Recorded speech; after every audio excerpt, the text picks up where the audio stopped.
And that's probably my biggest piece of advice for anybody in any industry is there's always going to be somebody that knows more than you. Yes. So how are you going to take it? Are you going to be defensive and think that you know better? Or are you going to say, you know what, I can learn from this and I can make myself better?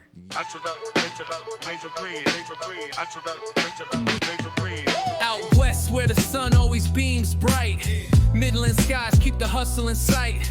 BAM Consultants got the blueprint intact. For dreamers on the grind, they got your back. Championing dreams from the ground to supreme, providing that spark, igniting the team. Marketing flow strategies that glean. BAM in Midland, building your dream. They teach the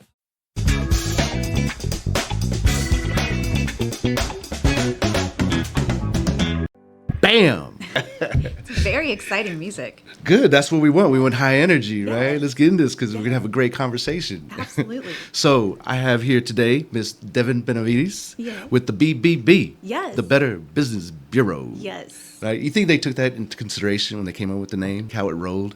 I think so. Right? I hope so. I mean, I hope that was we like the BBB. The BBB. Kind of comes off. Better Yeah. Business. No, because back then, that like I don't think radio was. So when was the BBB? When were y'all created? We've been around for over 100 years. So 1912, I believe, at the same time as the Titanic. That's how I associate it. Yeah. Okay. So more than 100 years. So yeah, radio was the big thing. Radio was and there. Print. Oh, print was huge, Print right? was king, yeah. But okay, that makes sense. The radio was around, right? Because they're like the BBB. They had all those characters on radio, right? That's They how did their little shows and stuff. Yeah. So the alliteration, I think, definitely was a big key factor. Yeah. to it. Well, it makes sense, right? Because you got to leave something to remember, right? Yes. You know. So why was the BBB created to begin with? Truth in advertising. So back then there wasn't a whole lot of Truth in advertising. In advertising. Okay. There wasn't a whole lot of, I guess, regulations on advertisement. Mm-hmm. We kind of see that a little bit today with like the world's greatest cup of coffee. But we understand. I always think about that scene from Elf where he's like, you've done it. It's the world's best cup of coffee. And his dad's like, no, that's just something they say. So that was part of it. Of course, it's not that nuanced. It was, advertisers were just kind of saying anything back in the day. And so it needed to be regulated. There needed to be some regulation. That's what happened to the snake oil salesman. Yes, we got rid of it. So it was just, needed some regulations on advertising. And it's just continued to grow.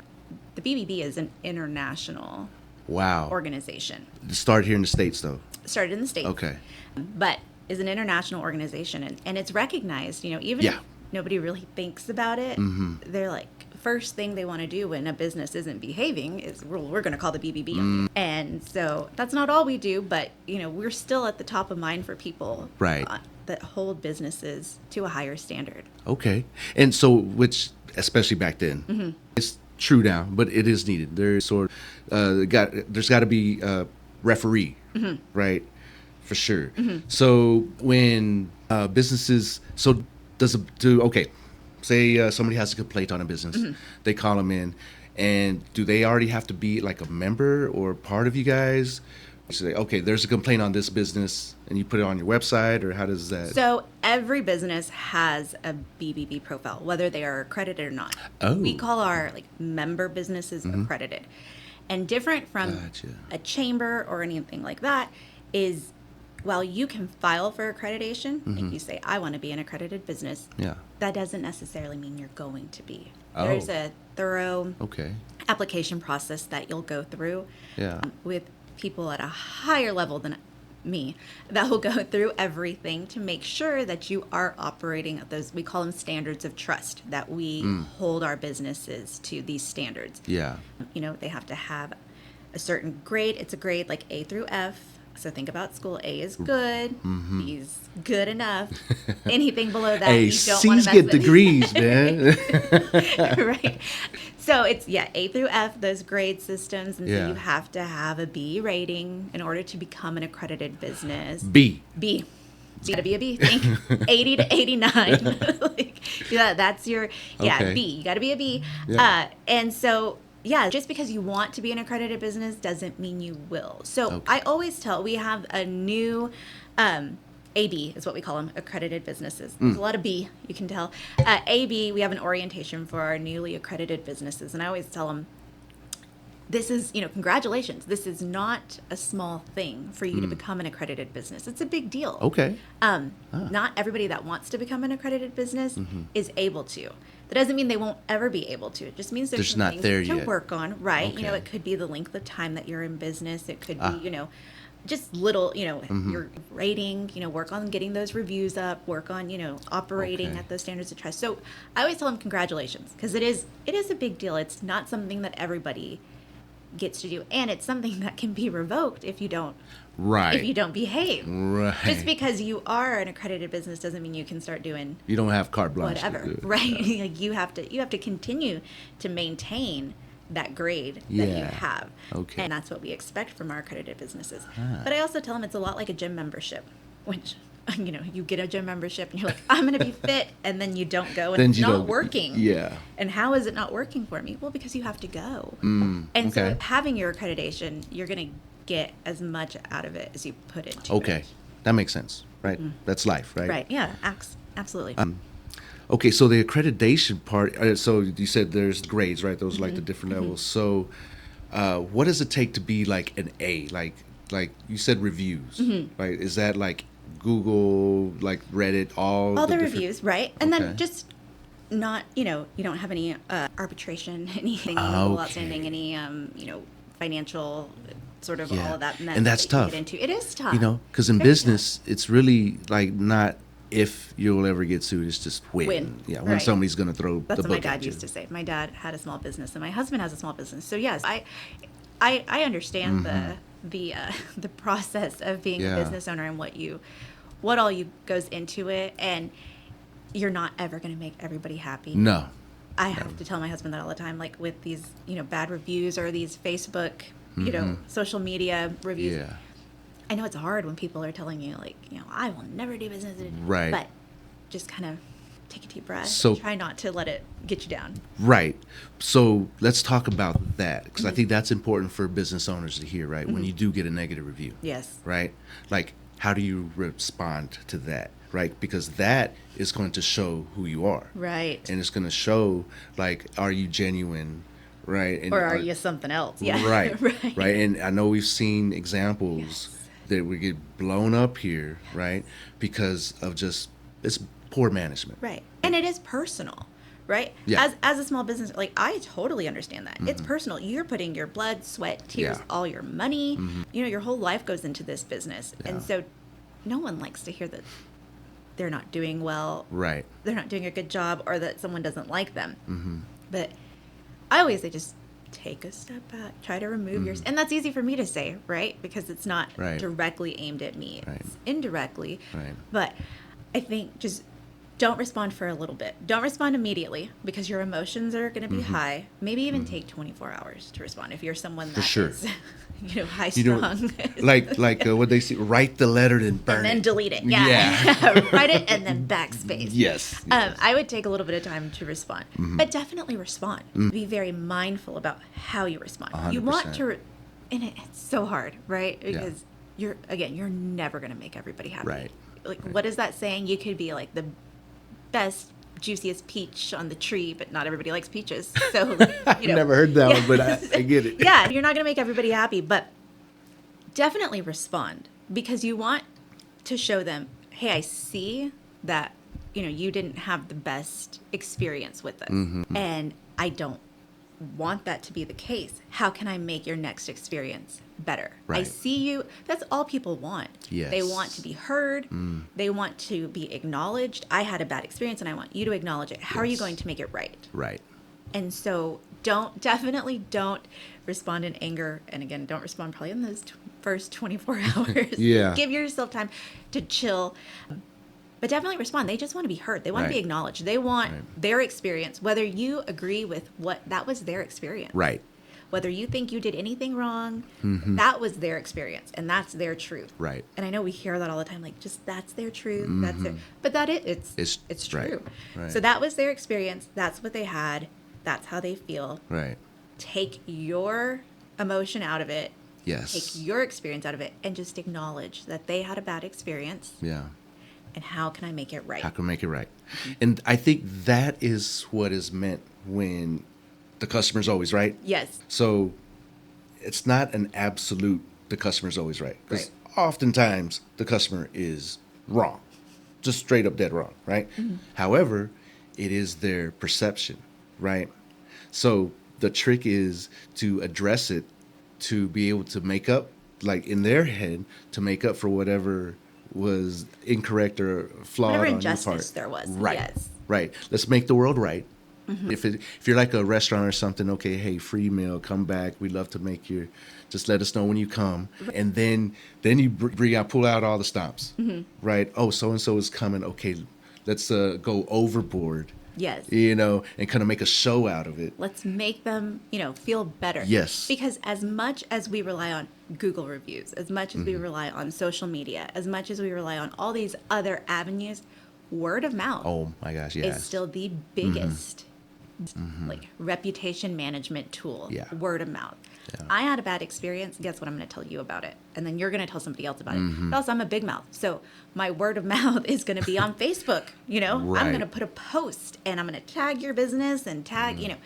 So yeah, it's tricky out there for business owners. And if the business owner makes it right, then that word of mouth could work. Exactly. Positively. Yeah, and the opposite. So always just try, as business owners, like I said, especially small, when you're kind of one-man banding it's hard not to take that personal. I mean, even my dentist has been like, I don't like bad reviews. Like, you're a dentist.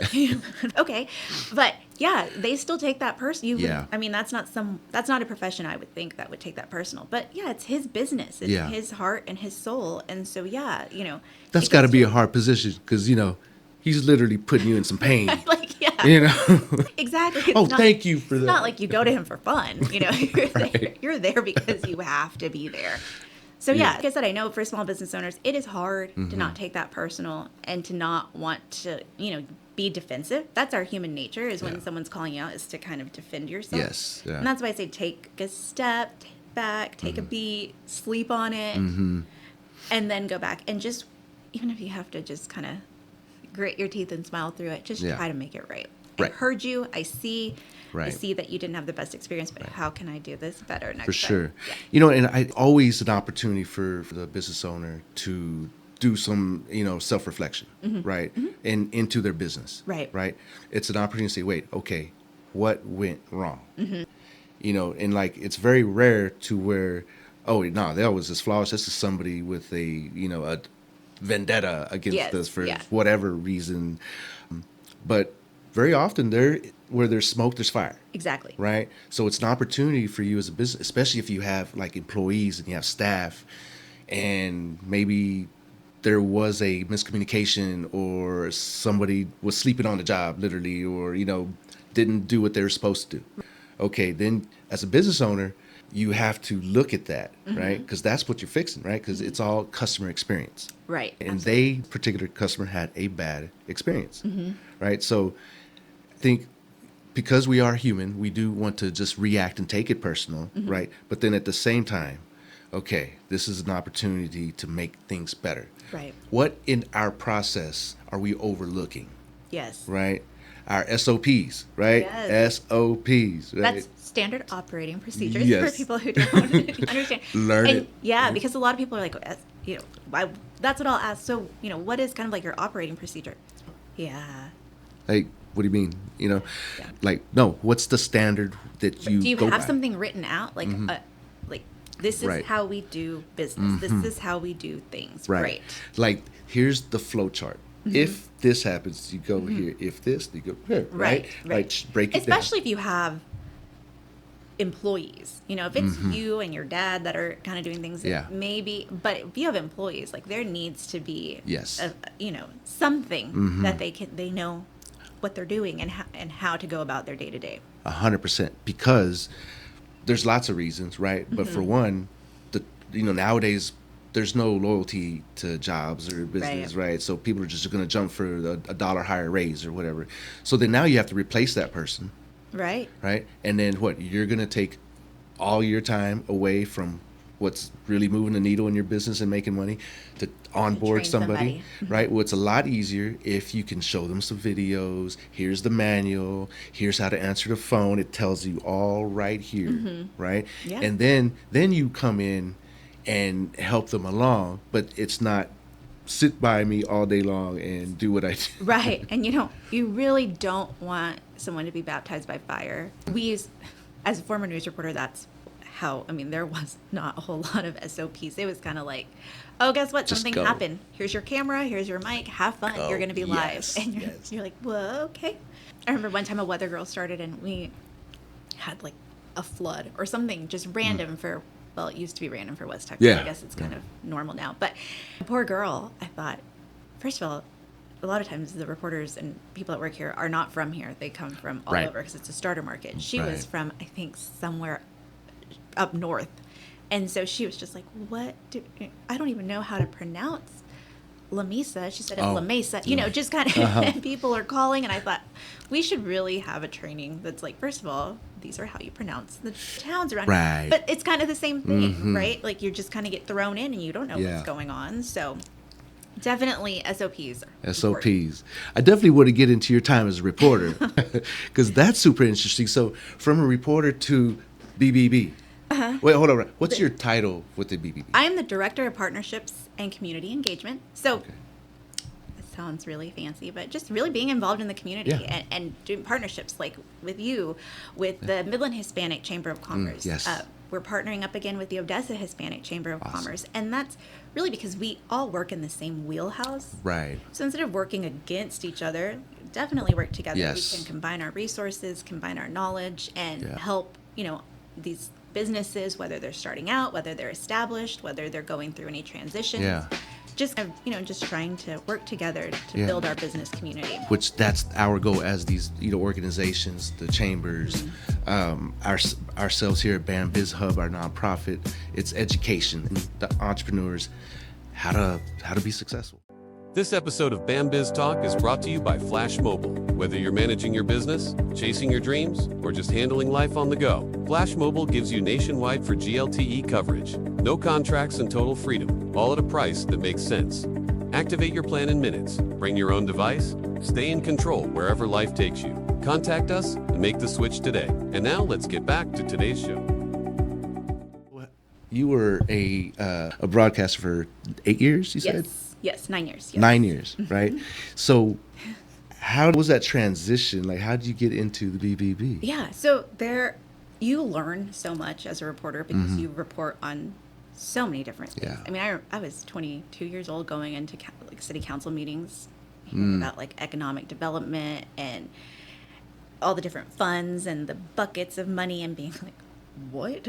I didn't learn about any of this. So you kind of have to educate yourself on it so that you know what you're talking about. Yeah. To present it to the community because they trust that you know what you're talking about.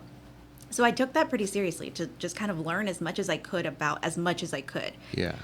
Especially when it came to government and funding because I did a lot of stories about different funding for different, city governments.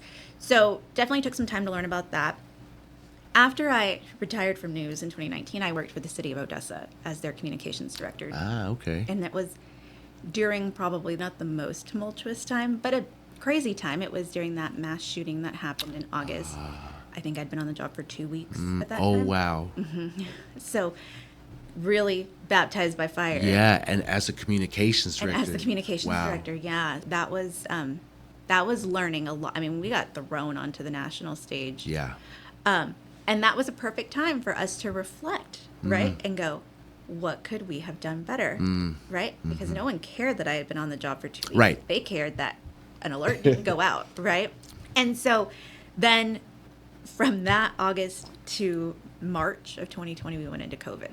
Right into COVID. Right after into that. COVID. And so that was an entire different animal. And one thing that I really enjoyed, I guess, during that COVID time was the helping of small businesses because Okay. the city kind of set up, some funds that they got from the federal government, a grant application process to help small businesses in the city limits that had been affected by, the COVID shutdown, whether they okay. had to get, let go of employees or whether Yeah. they weren't deemed essential and they were trying to start back up, or they had just started, or, just all those things that happened to these businesses during that time. And so we worked with the chamber and we worked with some different entities in the city to go through this application process. And all my job was to record it, right? To go and, take pictures or take videos and be like, oh, we're handing out this check to, this beauty shop today, or we're going to give this to this bakery. Yeah. But to sit in on the process and to learn about it and to read applications about how people had just gotten started, or this business was their life, or, we were essential workers during COVID, but everybody's job is essential to them. Yes. I mean, that's your paycheck. That's what, yes, Yeah. 100%. And so I think we got clouded by this. Well, we're essential and you're not essential. No, everybody's Right. job is essential. Right. Like, I mean, that was horrible. Yeah. Off my soapbox of that. But so that really got me interested in business. So in 2021, 22, I guess, I left the city. I had my second child. And then just really this job kind of just fell in my lap. Just was looking to get back into work and saw that it was, more PR focused, but I had interviewed my predecessor, Heather, she's now my boss, Heather Massey was the BBB girl. Yeah, I remember Heather. Yeah, Yeah. and so I had interviewed her a bunch. So she's still with the... She is. She's the vice okay. president of communications. Yeah. Oh, wow. Okay, Yeah. cool. She's up there. But I had interviewed her a lot just for different stories, whether it was about like pyramid schemes or, different scams. She would come on the morning show weekly. And so I was familiar with what she did. So yeah, it was just a great opportunity to work for a really great organization. So Okay. yeah, it was exciting. Still learning a lot. Oh, for sure. 100%. Still learning a lot about, but it's great because I get to talk to business owners and I get to find out what it is that, what their needs are, what it looks like, I guess. Yes. A lot of times they'll be like, no, we don't want anything done. And I'm like, I'm not the salesperson. Don't worry. I'm here to just check on you. And just, I just want to know, are you happy with what you're getting out of your accreditation? Could you get more? Do you need marketing? Do you need HR? Do you need accounting help? Have you logged into your portal? A lot of times businesses haven't even done that yet. Like, let's log into it. Let's see what we can do to make your business stand out. Because going back to kind of your first question, on bbb.org, every business is listed there. Okay. But so just because you're not accredited doesn't mean you're not going to be listed on our website. But if you are an accredited business, it will tell you these are, you kind of get up there first. These are our accredited businesses. Okay. If you're looking for a landscaper and you type in, landscaper on bbb.org, Permian Basin Sod's going to come up first because they're accredited. So how can we make them stand out, right? Let's add some photos. Let's add some videos. Let's add some, reviews. Get people to leave you reviews. Okay. Then people will see, oh, they have an A+ rating. They're an accredited business. I trust them. I trust them because they're part of the BBB. Right. So that's kind of how our website works. So for decades before the digital Yes. age, right? Yes. BBB was a big deal, Yes. right? Yes. Like that's what people would look for, oh, they're okay, right? But I think there was a huge transition, Yes. Of course, everything, the whole world got turned upside down. Right. But specifically with the BBD and its perception going into the digital world, Yeah. right? There was always this, oh, well, why do I need that, right? Got Facebook. Yes. Yeah. Yeah. Yeah. Facebook. And again, if something goes wrong, I'll call y'all. Right. If it goes really wrong, right? People still are like, oh, I'll use social media to complain, to hear my complaints. But if I can't get a hold of it, if something goes really wrong with my business dealings, Right. then I'll contact you guys. But Okay. there's so much education that we provide. That's where I want to go into, right? Because so when you go to a business and you're like, hey, what do you need? Do you need marketing? You need accounting? You need HR? What is it? So when you say, oh, let's log into your portal, what are they going to find? Yeah, so they'll go to their landing page. This is if you're an accredited business, right? Okay. So you have to be accredited to have a portal and a landing page and a visit from me. And if you want to be accredited, we can provide you that information here at the end. But yeah, so they'll log into their portal and it's just kind of their landing page, their kind of home base for all things BBB. Profile. Yeah, you can find out, your billing cycles and all of that. We have somebody called like a customer engagement specialist, which is kind of the person that, it's like your sales rep. They'll handle any sort of technical questions that you have, really any questions that maybe I can't answer. Okay. Which is probably a lot. They'll handle that. And then you can click on a link of just a ton of tutorials, videos for marketing, social media marketing, how to do your taxes, how to, do your bookkeeping. If you're handling HR, if you've come up with some complaints or some, hurdles, because a lot of times we understand that business owners are, like I said, one man banding it. You're the marketing person, the janitor, the HR director, the cafeteria worker, you're everything. So you kind of need to know a little bit about everything. So we have a lot of video tutorials in English and in Spanish. Okay, good. For these business owners to just have access to, and they can watch them on their own time. It's not like, you got to be here at 1 o'clock. You can watch them on your own time. Now, we do also offer webinars to our accredited businesses that will team up with like the Texas Workforce Commission to talk about employment laws going into the new fiscal year, or anything like that. Right. And those, you can sign up for those, attend those. So we do like to offer those, but everything is recorded. So if you miss it, we'll upload it. Okay. And you'll have a chance to watch it on your own time. But then also going into that portal, you have your page, and that's what I was talking about, making your page stand out. I like to tell people, add pictures, add videos, especially if you do something like work with your hands, right?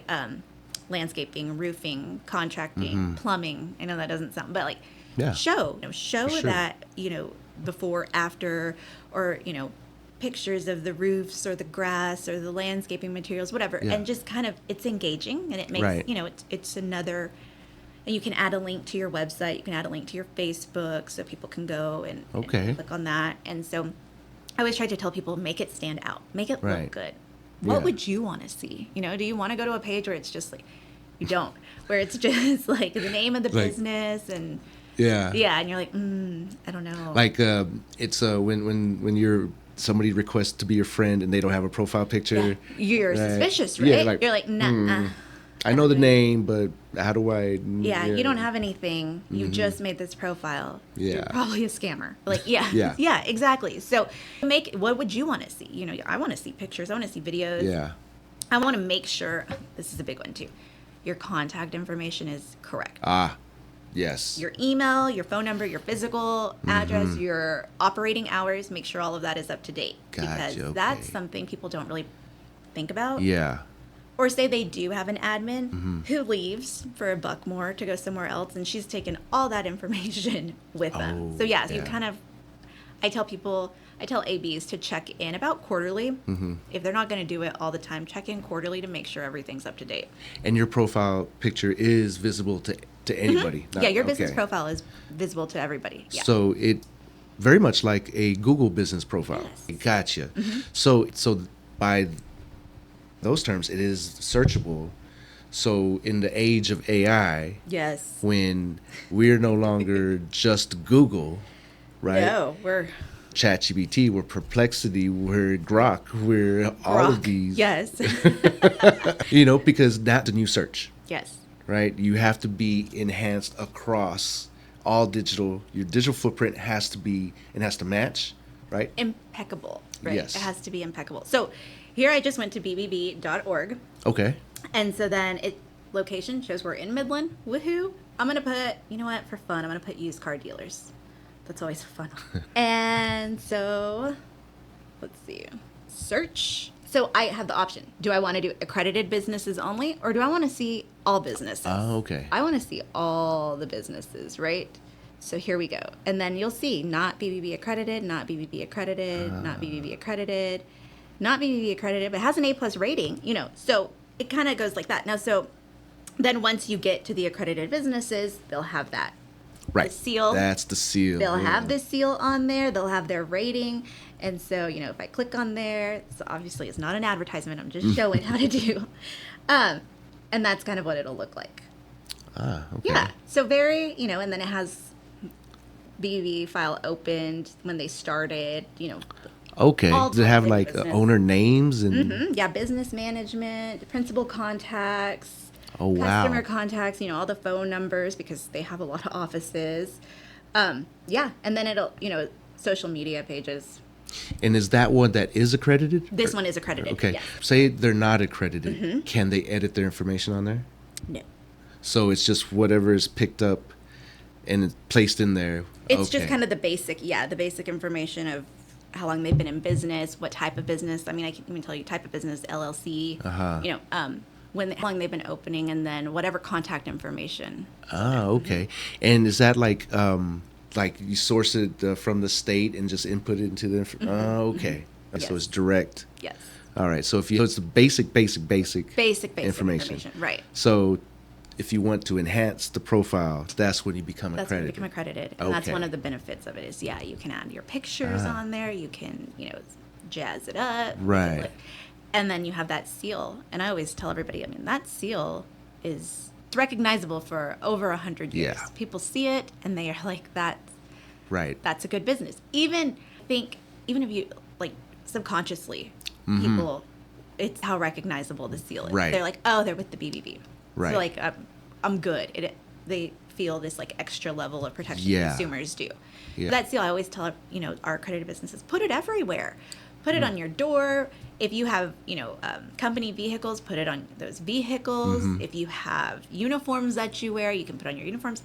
I've even seen people that do television advertisement that put it on there. They'll be like, this is an accredited business. Yeah, I see. And now I'm hearing it accredited by the BB. Yes, yeah. And so it's just kind of because we've been around for so long, Right. it's almost like we're just like a sleeper cell kind of thing. Like, they're an accredited business. We feel very comfortable with them because Got it. as consumers, we're like, we know that seal. We know when we see that Right. torch that we have this extra level of protection. And Right. so it's almost something that we've become so normalized that people don't think about. And I think that's what we're trying to we want you to think about it. It Right. needs to be top of mind. It's in everybody's mind, but we want it to be top of mind. Right, to bring it as it's a badge, right? Yeah.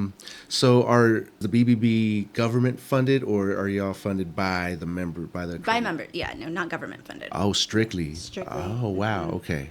So we also have a nonprofit that is a 501c6. Okay. So we have a foundation, but our dues revenue, and we'll try to figure out some non-dues revenue aspects of it, but Right. So the foundation, what is the purpose of the foundation? How do y'all operate? Yes.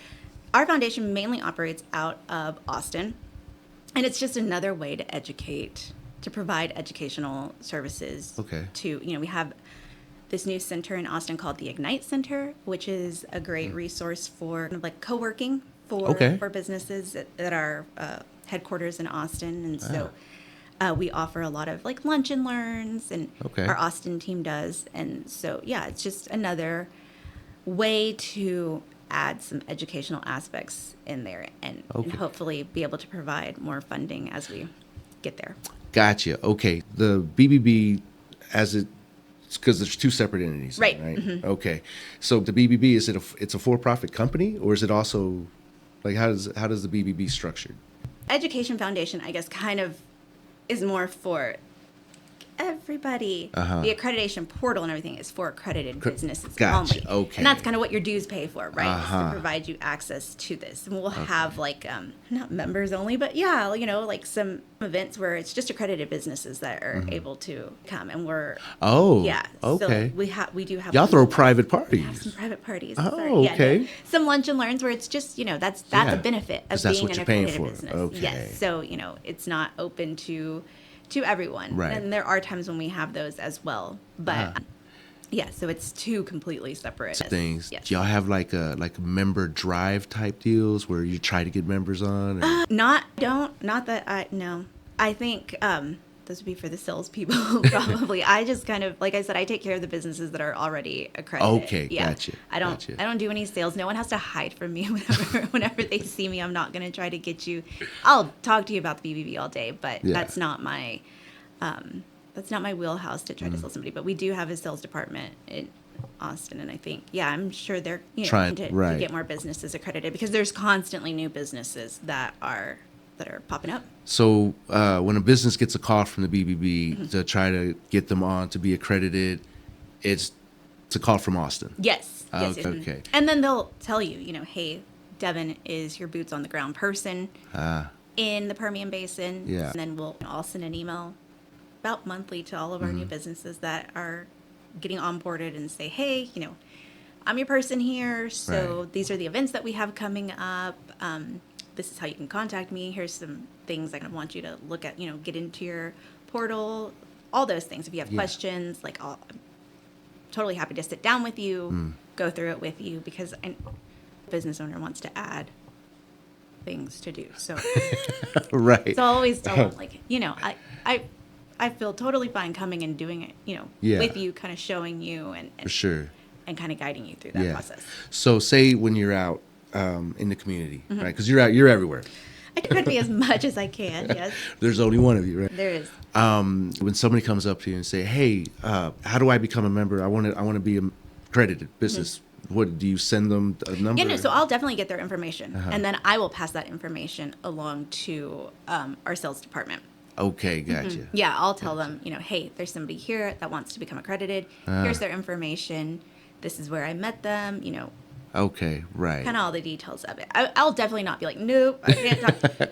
I'm just not going to try to sell you on it. Gotcha. Yeah. Because, I understand, especially when we go to events and stuff. I don't want people to be like, she's going to ask me again. She's going to ask me again. Yeah, exactly. I will provide you all the information about it, and then kind of let it rest. I've shown you why this is good. I've shown you why it would be beneficial to you. But you do with it. Yeah. What you want. So the when you're out in the community, I've seen you give speeches before, which, by the way, always a great job. Oh, thank you. Yeah, you were at the Hispanic Expo. Yeah, the business expo. Yes, I was super impressed. Thank you. Yes, I was like, okay, yeah. She knows what she's talking about, which is always refreshing to see. Right, someone who is in a position and they're speaking, but the actual substance there, right?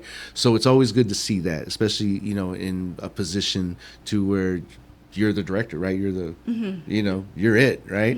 So it's always good to see that there's something there, right? There's substance there, and for businesses who are looking to be educated, right? That's what we want to see, right? That's what they want to see, right? So let's. I'm really, really interested about your news days, though. Okay. Right? Okay. Did you always were you the little girl running around with the microphone interviewing people like when you're 5 or 6? Yes. No, my dad used to come home, and my mom was stay-at-home mom. And so he would come home from work, and I would have papers, and I would sit at the coffee table and, anchor. I would tell him everything that happened that day, but it was a news anchor. And so there's pictures of me where I'm just holding papers, the scripts. I didn't know that's what they were. I just thought they had papers. And and he would entertain me and sit there and listen to me. And so I always knew that's what I wanted to do. Always had a passion for storytelling. Maybe I was just nosy. I don't know. I always kind of like to know what was going on. For sure. And was just really blessed that I got to do it here in my hometown where I grew up. Yeah. And from Odessa? I'm from Midland. You're from Midland. I live in Odessa. Yes. Gotcha. Yes. Gotcha. Yes. Okay. And then, so all through high school, you knew you were going to go to college for that? I did, yes. Yeah. Very much type of plan. This is what I'm going to do. Yeah. So really didn't ever, there were times where I got a little bit discouraged. I worked for the newspaper at Texas Tech, the Daily Torador, for about 3 years while I was at Tech. And there were times I would get discouraged and be like, maybe I'll just be a teacher. I don't know why that was always my go-to. I'll just be a teacher. I think probably because they have summers off. I didn't understand what all teachers went through at the time. Right. Now I do. So, but yeah, I just, my dad would be like, no, just dust yourself off. You're fine. It's there gonna be, because not a glamorous job. It's not. No. It's hard. Media is hard. It's hard. Yeah. I think everybody sees Savannah Guthrie and, Brian Williams and they're making all this money and they, they get clothes. No. They also don't sleep and they have no home life, family life.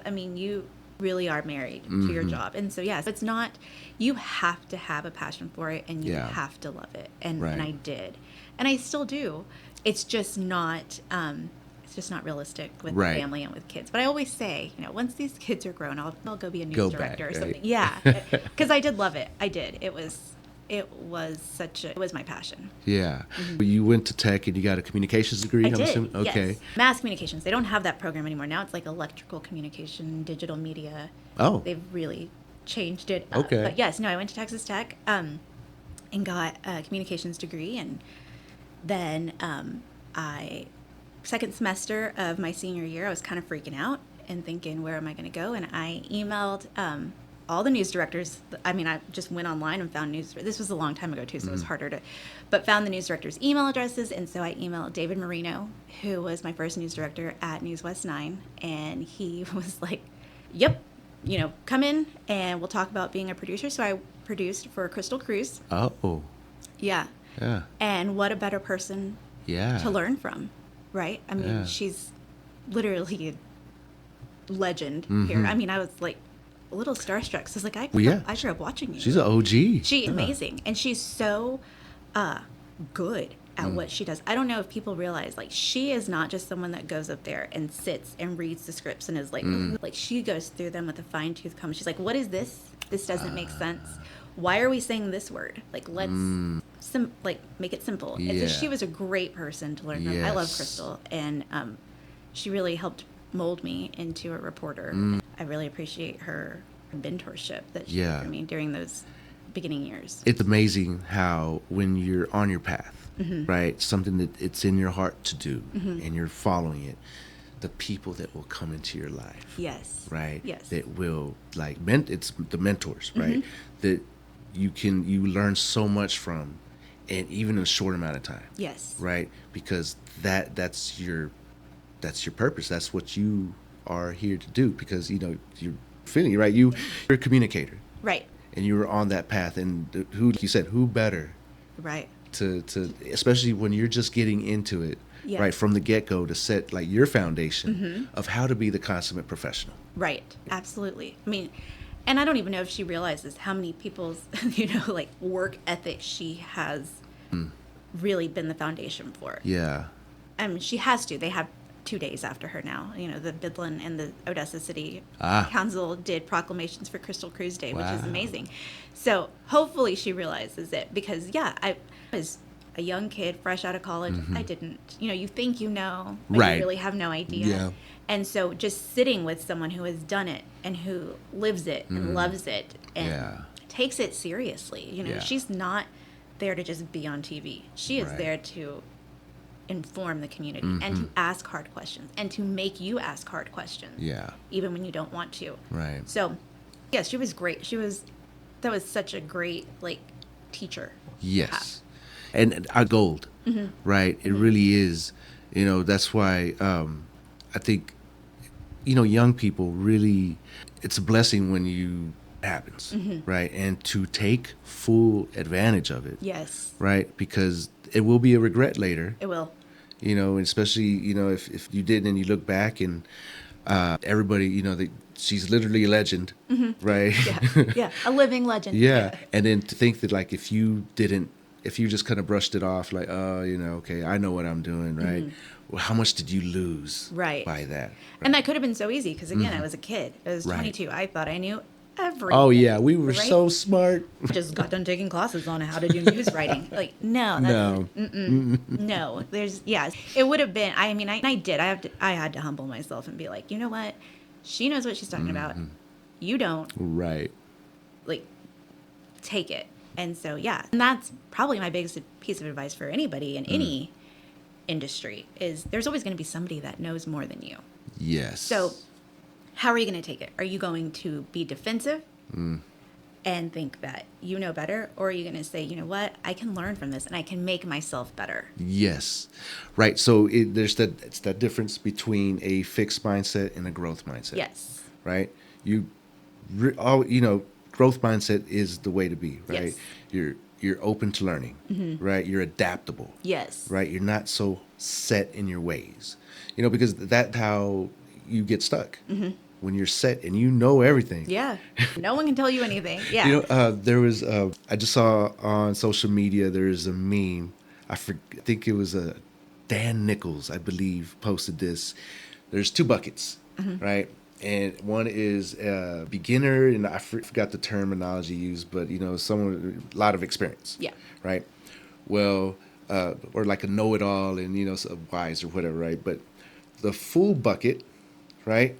That that's somebody you know it all, right? Full bucket, right? Well, there's another bucket to where you don't. There's holes in the bucket because you have to let go of what you think you know, right? In order to learn more, right? Yeah. Because if you're not learning, if you're not emptying, and you're not releasing what doesn't work for you, what just things that stack up that you have preconceived notions for, and you've seen it as fact, right? Okay, what can you learn from, like if you already know it, you can't learn something. Right. But if you release it and you're open to it, okay, now we're talking, right? Yeah. Now you keep the water fresh, you Yes. keep it current, you keep Yes. it moving, right? Because what happens with stagnant water? It's When gets gross. Ugh, Yeah. No one right? wants that. Nobody wants that, right? Stay away from that part of the pool. That's where the little kids pee. Yeah. Stay away Yes, from there. yes. Absolutely. And I think that just, going kind of to what we talked about earlier with reviews, you can be defensive and you can say, well, no, because I do business the best way anyone could ever do business anyway. And Right. so this person just doesn't like me and they're wrong. And you can say, that's not how I want to operate. But maybe we had an off day. Or maybe, again, what can I learn from this? Right. How can I look inward to my business practices, my employees and everything, and what can we learn from this? Yeah, it sucks to get a bad review, but what can I take from it and make it Yes. better? There's always a silver lining, Yes. right? So how can you find it and improve? Right. Right. And so I think that relates a lot to, there's this quote, right? It's like, your business is nothing more than a vehicle for growth and development. Right? That's what a business is. Right? That's like an organization, something that you are running, you are a part of, right? That it's going to grow as much as you grow, right? Yeah. Personal growth, it's constant. Right? It could go on. We can't live long enough to ever stop it, right? I Right. mean, it's constantly always going. And I think once you do stop, that's when the decline starts. Yes. You Yes. know? But yeah, I think that's a really important lesson, right? Especially for the young people Yes. to know. Yeah. Right? Just because you are good at something, right? You're a good communicator, right? You could have just been like that. Oh, I know how to talk. I can talk to people, and I know how to read this in such a way to where people listen to me, right? I can do the voice. I Yeah. got the voice. Then again, someone like Crystal Cruz comes along, and you're like, oh, this is an art. This is a skill and art. It's something to be learned. And you said before, you used the perfect word. You were molded into a Yes. reporter, Yes. right? Yes. Because it's just not about reading something or, reading the prompt and saying, oh, this happened while you're sitting there. Something's going on behind you. Like right? Ron Burgundy, right? They're like, Ah. they'll read anything in the prompt. And I don't think they really have these anymore, news presenters. But it's like being a news presenter and then being a news reporter. A presenter is like a Ron Burgundy, right? He's going to read whatever you put in the teleprompter. Yeah. And like that's how they got him to say all those crazy things because he's not doing the due diligence. He's there to look good Right. and to be famous, Right. Famous. And so, or someone that's going to dig into this story, going to ask the hard questions, is probably not going to be liked. I mean, there were a lot Right. of places people did not like, they did not like me because Yeah. I was going to ask hard questions. That was my job. I mean, there were tons of times officials were upset with me or people were upset or Yeah. school districts or, it wasn't like Yeah. a pop, but because we had to ask hard questions because taxpayers, parents, all those people deserve They to wanna know what's know, going on, right. right? And there's so many news outlets now. It's not even a thing. Podcasting was not even a Right. thing back then. A Right. lot of people were really reliant on cable news in the, Yes. in the early That was aughts. it. Yes. What, 3 channels? Like, And so when I got there, we were moving more towards putting stuff on social media, having a big Facebook and just Facebook. Like, I'm aging myself. It was just Facebook. It was only Facebook. Yeah, having a Facebook page, a personal page where people would like your page and interact with you a little bit, but maybe not a whole lot. But now, I mean, they have apps, they have all kinds of stuff. That's really was not the case, in the early 2010-ish time. It was just forming. It was, we were figuring it out as we went, putting your stories online, clipping them. I remember I was horrible about that, like clipping our stories and putting them online so that if people missed the news, they could go to the website. This was still kind of fairly new concept. So now, I mean, it's hard to think about. I mean, I can remember we'd go to, like I said, my coverage area now is kind of like the TV coverage area of Alpine, down to Alpine, up to, Andrews and kind of that area. Big Lake, sometimes if something big was happening, we'd cover Big Lake. Yeah. But, I can remember so many times going in the car with the photographer, taking our laptop, not knowing how we were going to have internet, maybe setting up shop in a McDonald's to use their Wi-Fi. Oh, wow. To shoot the package over to the station so they could broadcast it. But is it going to work? Is it not? I don't know, because Wi-Fi was not like just this ubiquitous thing, everywhere. Right? Like, you didn't have it in your car like they do now. Right. I mean, now it must be so easy to get those things done. And then the file's too big because it's video and it's audio and, just all of these things that... Yeah. And are you going to make it in time? Then your news director's calling you, freaking out, and saying, what time did y'all send it over? Well, 2 hours ago, and it takes 2 hours to send. Just little things like that. And now those are things that... So we were really on the, precipice of media going full on, online. And it was interesting. Because before internet at all, right? It was, okay, you got to go, you got to get it, and then you have to run it back. Yeah. Right? And so the chaos of it, right? Rush, you rush. have to be, that's something that I've learned as a real adult. I don't like to have projects looming over me. And I think that's a lot because of my news days, right? Yeah. It was, you go in 9 a.m., you have a project or a story, you do it, the next day it's something new. And then the next day it's something new. Yeah. And it didn't matter what you did the day before. You could have had an amazing, stellar story. Okay, well, what are you going to do Tuesday? Right. And so it just gets kind of like a restart. And now I'm like, no, things linger and it's okay to have projects that kind of go. But I have issues with that. Yeah, personally, I'm like, oh, I don't like when things are not done in 8 hours. And that's that would be really hard for me, right? The perfectionist side of me. Yeah. Right? Yeah. Because you got to go. Yeah. Got to put it down. Yeah. You got to go. Yeah. The skill is getting it as good as you can in the limited amount of time that you have. Yeah. To put it out. And it's right? It's hard. Yeah. Or if you're just having an off day, as a girl, especially. I mean, I'm sure guys deal with it too, but a girl especially, you're your clothes doesn't fit right. Your hair's not, you're in the wind. Bad hair day. Right. You're in the wind. You're going live and your hair's just, you look like a crazy person. Yeah. Because you still got to sit there and talk.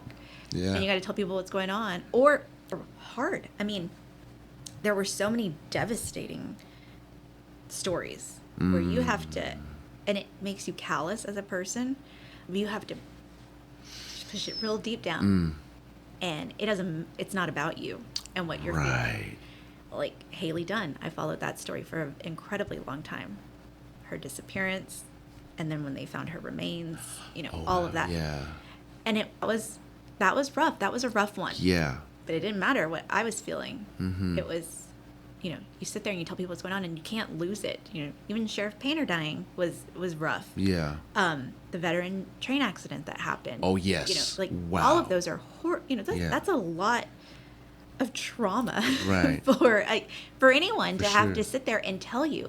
We used to make a joke and we would say, if you see us, you're either having the best day of your life or the worst day of your life. And that's hard. Yeah. To be. But there's some truth to that. Yeah. Right? There's no in between. It's either a great day or it's a horrible day. Horrible day. And that's have to relate something horrible that just happened and keep, your humanity intact, right? But also be composed to deliver it, right? That is a very difficult balance to strike. It is. It was hard, and sometimes I'd be like, I hate that, I'm kind of like this, like a little bit callous. But then I see how it worked. When my dad passed away, I saw how that kind of worked in my favor. I guess, I was able to read at his funeral. And everyone's like, how did you do that? I don't know. I used to deliver bad news for a living. So, you can see how that comes. But it's a weird kind of juxtaposition of That's things. That's the perfect word for that, because that's what it is. You're two things at once. Yes. And it's your choice because you're willing what to present. Right. Right. And, you have to regulate a lot. You're constant regulation. Yes. When you're there, when you're in it. Like, fast forward, you're no longer a reporter.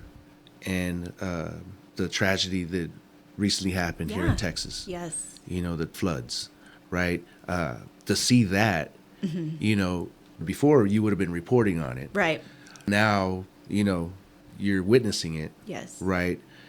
Do you imagine, like, how would you be reporting on it? Oh, yeah. I thought so. It's like, and my husband has to sometimes, and my mom will sometimes be like, stop watching news. Like, because when something big like that happens, it's almost like second nature to be like, I got to know everything that's going on, because why? I don't know. But it feels like I need to know everything to be prepared. Yes. I don't know. Like, they're going to call me and be like, Devin, we need you back. Yeah. Come in. So I'm going to be like, okay, guys. I got this. Don't worry.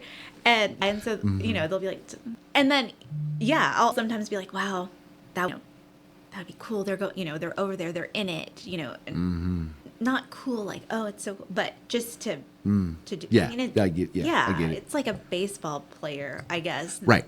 Put me in, coach. Right. Always ready. I'm ready. Always ready. I don't, Yeah. So. It makes sense. Yes. It completely makes sense. Yes. Because that only was your career for 9 years, right? But that was what you were always going to do. Right. That was my. That's who you are. Right. But I also feel very blessed, I guess, for lack of a better word, because how many people can say they're doing or have done what they wanted to do? And that was a big thing my dad used to tell me. When my dad had dreams to be a ball player or to be a coach, and, just because of life and circumstances, he went into the military instead. He came from a very poor family. He couldn't afford to go to college. So I think that's why he always was like, if that's what you want to do, do it, and I'll help make it happen. Yeah. And so, because I don't think he wanted us to ever feel like, well, I'm just doing this as a job, and this is what I got. I clock in, I clock out. This is my life, blah, blah, blah, blah. And so I think, how lucky to have said, I did what I wanted to do, and that was my dream, and I got to do it. Yeah, I mean, I didn't make it to like world news, but I still got to do it. Right. So it was. Right.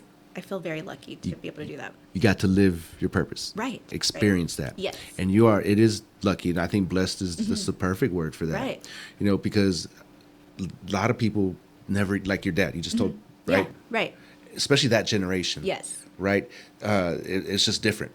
Yeah. Right? They had to do sacrifices what they had to do. Had to be made. Right? And you were proud to do that sacrifice. Right. Oh, yeah. No, never. I mean, he never complained. Never complained. He made a joy out of what he did. And I mean, because he was a talker too. So he liked to talk to people. He was in sales, and then he did radio at the end of his life. Yeah. And so, we complained about anything. He did it for us. But I know, like, in his heart, yeah, what, for sure, there was something more that he wanted. 100%. Yeah. Right.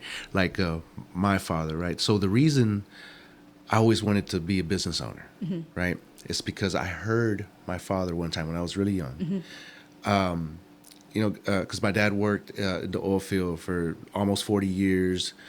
For Conoco, he moved up the ranks. He was a senior production foreman. He was the first Hispanic to frack wells here in the West Texas area. Wow. I was in the oil field at 12 years old perforating wells, right? I was in the van, and it was super cool. So I grew up, with that. But I heard my dad say one time that his dream, because he went to school got his accounting degree. Oh, wow. Right? Because he wanted to be a business owner. He wanted to, I remember it was at a Taco Villa, right? And I was the conversation. I think he was talking with my mom. And he said, I had an idea I wanted to start a burrito shop, right? And he was like, this is kind of what I was wanting to put together. But then he had to go to work. Yeah. You know, he had to provide. You know, he always provided for his family from where he was from to help them. So there was no question about, okay, start a business and maybe, or, okay, let's go to work. Right.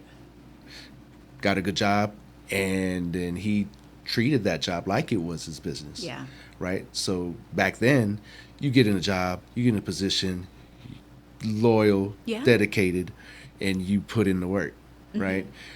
Nowadays it's completely different, Yeah. but back then it's like that's just what you do. Yeah. You don't switch teams. No. You know, And you're rewarded for your loyalty. I mean, you're treated Yeah. well. right? Yeah. When I heard that, I was like, well, he didn't pursue his dreams. Yeah. You know, but just like your dad, Yeah. he wanted to make sure that whatever dream I had, I could pursue did it. it. You know, but then back when you know when you're young, like I had no idea what I wanted to do. Right? I was just like, I'm going to college just because they said I'm supposed to go to college. Okay. Yeah. Well, what are you going to college for? Interdisciplinary studies. Yeah. I went for psychology, right? That was my first major, right? And then after the first semester, though, I found out that, oh, wait, I have to, like, get my doctorate before I... There's more school. Yeah, after the Love school, there's more school Yeah. than school. I was like, nah. So then mind. that creates my 5 or 6 different major changes, you know, going to all these different schools. I was a professional student, and I loved it, right? Yeah. You know, I'd go to school, but I had a good job always. So just kept going to school. I mean, I didn't get my bachelor's. I got an associate's along the way, but I didn't get my bachelor's until 2016, I think. Yeah. Wow. But Yeah. you got it. Got it. Yeah. You know, 22 years. You got it. There's a lot of Yeah. people that don't get it. Right. It, you know, and it worked out perfect timing. Yeah. Right. Because I would have never gone for a business degree. Never. That wasn't, you know, Yeah. I wasn't thinking that, you know, but I always knew I would own a business someday. You know what I mean? But I wasn't ambitious driving for it. Right, You know, right. I was just kind of a hippie floating in the wind, be like, it'll happen. What's meant to be will be. It'll Yeah. be. And, you know, in an older age, you know, I was like, okay, it's time. Yeah. It's time for Pinocchio to grow up, be a real Yeah. boy. Hey there, bookworms and knowledge seekers. Ever wished you could find everything you need in one place? Look no further than the Ector County Library. We're not just about books, though we've got plenty of those, from the latest page-turners to classic favorites. We're talking free high-speed internet, tech classes to boost your skills, and awesome programs for all ages. Kids can dive into storytime adventures, teens can hang out and study, and adults can join book clubs or learn something new. There's always something exciting happening at the library.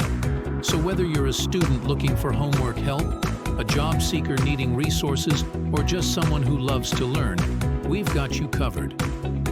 Swing by your local Ector County Library and see what we're all about. It's more than just books. It's a whole world of possibilities. Ector County Library. Your adventure starts here. The BAM BizTalk podcast is brought to you by our sponsor, Pachuco's Restaurant. Craving authentic and eclectic cuisine in Midland? Well, Pachuco's has you covered. Located in downtown Midland at the ever-so-legendary and iconic historic building at 316 North Big Spring Street, Pachuco's blends rich and unique flavors in a conveniently pleasant and vibrant atmosphere. Enjoy the highest quality barbecue, savory tacos, burgers, and a variety of other mouth-watering dishes that reflect the spirit of a true Pachuco cuisine. Real, authentic, and just plain different. Check out their menu at www.pachucos432.com or call 432-218-8806 to inquire, or better yet, just show up and get your shine on. At Pachucos, where heritage, exquisite taste, and hospitality come together for an unforgettable dining experience. Pachucos, Midland, Texas. Now back to the show. 2019, I think I started my master's program. I haven't finished it. I should, because I know, because my dad was so excited about it. He loved education. And he would tell me, well, just go get another degree. And I was like, no, like, they're expensive. And because I think, again, he would have loved if someone had poured that into him, right? And so instead of being bitter about it and being like, well, no one ever, helped Right. me, no one ever did. He was like, well, I'm going to make sure, Yeah. both, it was just my brother and I, we were both presented with the same opportunities, and he chose, different opportunities. And so I was like, well, I wasn't given a choice about school. It was like, you have to go to school type Yeah. of thing. So I was just like, well, and I knew that it was, when we got on campus, and this is hard for some people to understand, but I think if like you're a first generation college student, you get it. My dad, that was the most excited I think I've ever seen him. He was like, we're going to college. He was so happy. He was That's so awesome. proud. Yeah. And so a lot of times I'm like, maybe I should finish this master's program, but maybe I will. Maybe that's something Yeah. I do before I turn Yeah. 40 is, What- is finish that. What master's program? Public administration. Okay. Yeah. Yeah. You know what? Yeah. Why not? Yeah. So maybe I'll get back into it, but it was it was COVID happened, and just it kind of threw everything. That There's threw so many everything great off. excuses, but There are, a legit portion Yeah. to all of them, right, right? It's just what do we allow to define us, exactly. right? Exactly. You can never go wrong by getting more education. More education, absolutely. Always, Absolutely. My baby sister, she'd been going to school for a long time, and she decided she's going back to finish her bachelor's. Oh, right? good. And after, she's had jobs, she had her own business, and she wanted to go back and get it just to get get it. And at first I was like, well, why are you going to, but then, no. Yeah. Go get it. Do it. Right? Yeah. And she did it. Good for her. Yeah. Yeah, she did it. She graduated. That's and, amazing. And now she can move on with her life. You know what I mean? Like, we need as many Hispanics with degrees Yes. as possible, and with as many degrees as possible. So, yes. Yes. So I had a good friend pass away last year. And like a brother, we grew up together. And his son recently graduated with a doctorate from Colorado School of Mines. Wow. And ever since his son was in diapers, my friend Danny used to say, he's going to be a rocket scientist. Watch, right? And then as he grows up and he actually starts studying that, Yeah. he's getting his bachelor's and he's getting his master's, and he's telling everybody, my son's going to be a rocket scientist, right? And he just graduated last week with his doctorate in materials science, literally A rocket scientist. That is amazing. I don't yeah. even know what that means. But good. That Yes. There are people out there that can do that for us. Because 100%. That's awesome. Yeah. And you speak that. Your words are very, very important. 100%. And so, speaking that over your children or yourself, even. I mean, Yes. you have to always kind of build yourself up, build your children up. Right. Because if you're not, you're by default doing the opposite. Exactly. Yeah, you don't have to actively be doing it. Right. But by default, yes, you're doing that. You're doing Yes. the opposite. Because there's just so easy to the negative self-talk. Right? Like the imposter syndrome. Yes. Right? I'm not ready for this. I'm not good enough for that. Right. Right? And it's this loop that can come in and destroy you. Right? Yeah. But it now intentionally reverse it. Right. Right? And Right. speak life into it. Yes. Speak power, right? And in life. Yeah. Right? And I think that's like a secret, like you were saying, words are very important, right? What our kids hear, what we hear. Right. That determines the outcome. And it's consistency. Yes. Right? Because that negatives always will find a way to creep in. Yeah. But it's about being aware of it, and turning it around, flipping it around. Yes. Absolutely. It is that fixed, I think it is a fixed mindset versus a growth Yeah. mindset deal. It all kind of comes back to the same thing of just, you don't never stop growing. You shouldn't ever want to stop growing. You should never want to stop learning. Yeah. And then I think, I have a 3-year-old. And so it's incredibly interesting to watch the world through her eyes, as she learns because she's a very different personality than my 8-year-old. My 8-year-old was very like, you said no, okay, no, very. And this one's like, why? Where is it written? The in rebel. book? Right. I need to see it. So it's very, she has really taught both my husband and I a lot about ourselves, I think. And, we are learning constantly because she questions everything. Mm-hmm. And as a parent, I think you find yourself being like, shh, no, because I said so. But sometimes, they deserve an answer too. 100%. Look, no, you can't cross the street because you will get hit by a car, or Right. whatever the question is of the day. And so, yeah, I think it's interesting. It's kind of be like a child. They say childlike faith, in church they talk about childlike faith, how, the children they believe because they do. And, Right. they don't know any different. Yeah. And so kind of like childlike wonder as well, just constantly ask, wonder, how can you, be creative? We lose so much of that as we become adults. So much is of that, because again, the world is telling us Yeah. to shut up and be quiet. Right. Because I said so. Because Yeah. I said so, right? And that does have an effect, Mm-hmm. right? Like moment of realization with that. My daughter, I can't remember, she must have been like 6 or 7, Mm-hmm. very young, but she started talking in full sentences like she's 2, Yeah. running around, blah, blah, blah. And it's exhausting, right? You're like, Yeah. And questioning everything. But I remember this one time I bought burritos, breakfast burritos, and I unfolded hers, and, it was a lot of flour. So I tore off a lot of the flour, right? And she was like, why'd you do that? Oh, because, it was a lot of extra, that's not really too good for us. And she's like, Dad, you bought it for me. like, cool. Yeah, you're right. It was easy and cheap, and y'all were hungry. So yeah. I was Yeah. like, well, yeah, I did. Got me. Sorry. Yeah. You start questioning everything, which I think is good. As just again, it is exhausting. It can Yeah. be exhausting, but it's a good someone to hold you accountable. Yes. Even though that's not really their purpose. I don't think they're not intentionally doing it. Yeah. But they hold you accountable for what you say, how you speak to them, how you speak to yourself. That self-talk, especially with girls, I think, you have to be mindful of that. Yeah. And so I'll tell them all the time, like, you are so smart Yeah. and so strong. And don't, yes, maybe sometimes we use our inside voice, but don't ever shut your voice off. Use it. Right.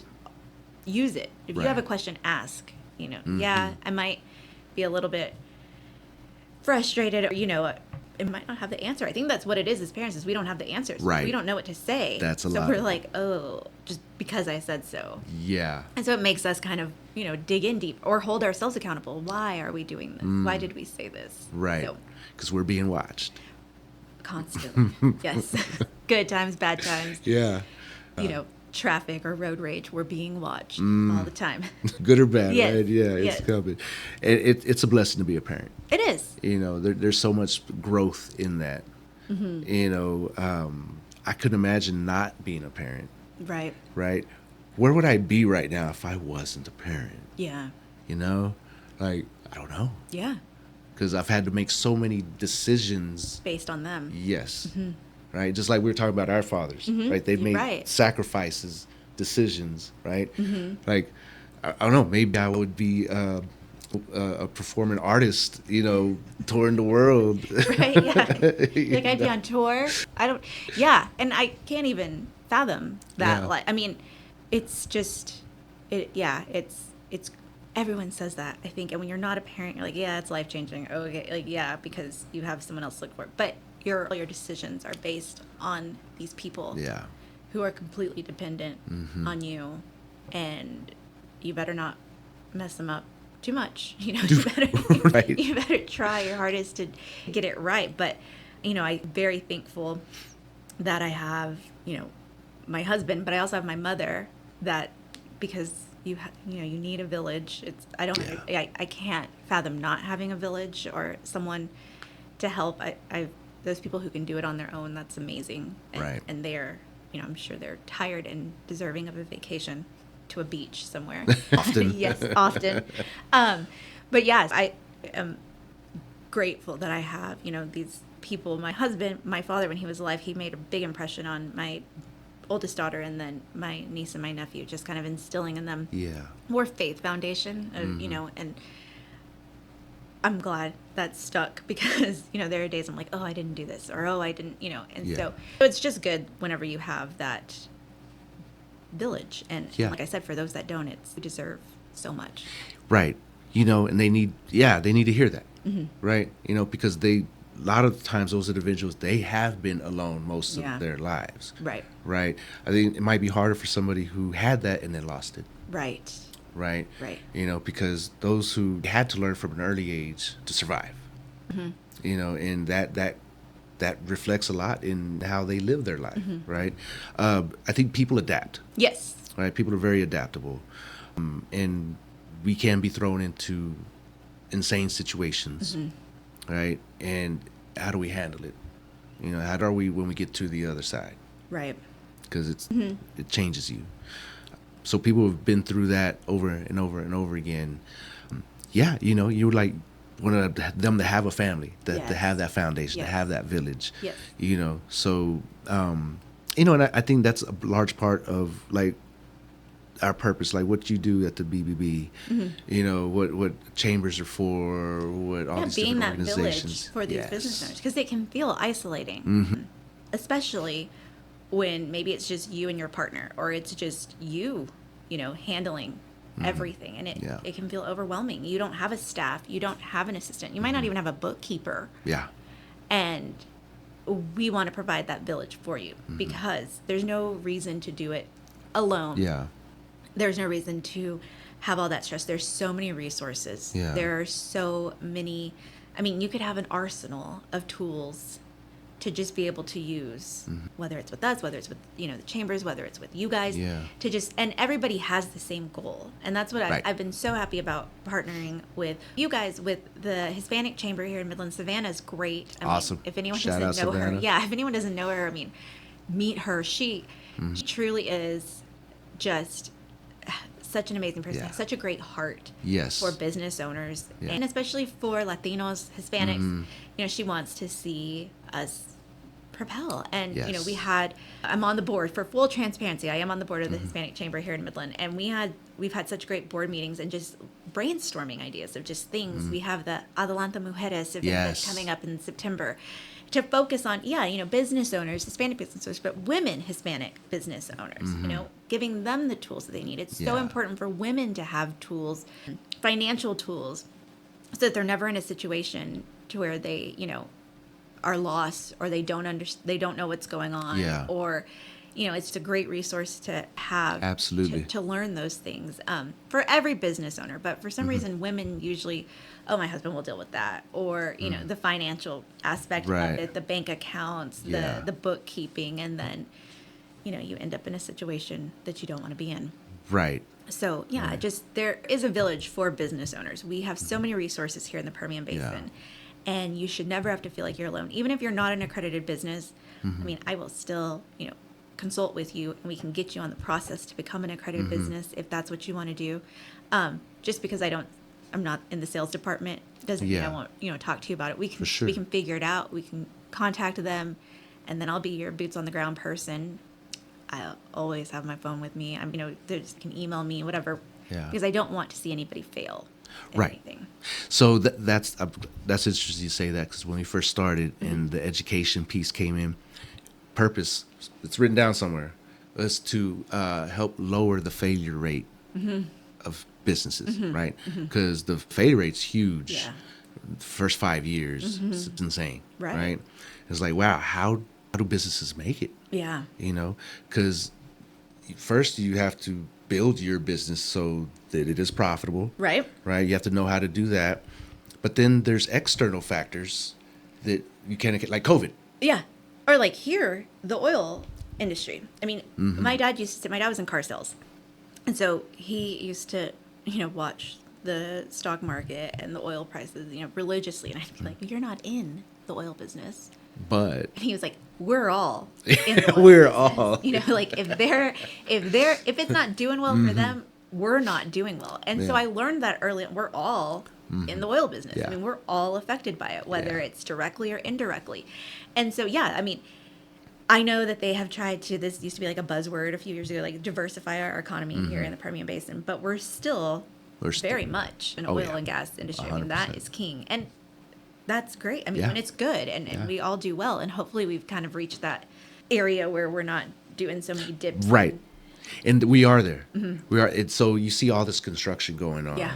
Right. And it's massive Yeah. everywhere. We got Everywhere. Costco. Right. Like that whole area right there is just completely transformed. Right. And that's just the beginning. Right. And then Odessa has the Bass Pro Shop. Yeah. Right. Yeah. That's almost done. Yes. Right.